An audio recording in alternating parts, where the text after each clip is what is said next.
ជាហេតុផលនៃស្នាមញញឹមបងសុំមើលថែបេះដូងនេះគុំឲ្យឈឺ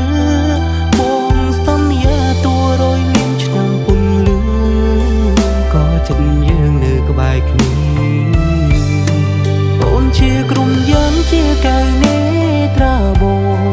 គៀងកាយស្មើកាន់ដៃគ្នាជារៀងរហូតចាប់ពីពេលនេះគូយើងរួបរួមបេះដូ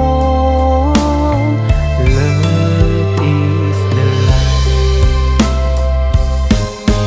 អូនជាគ្រប់យ៉ាងជាកៅនេត្រាបងគៀងកាយស្មើកាន់ដៃគ្នាជារៀងរហូត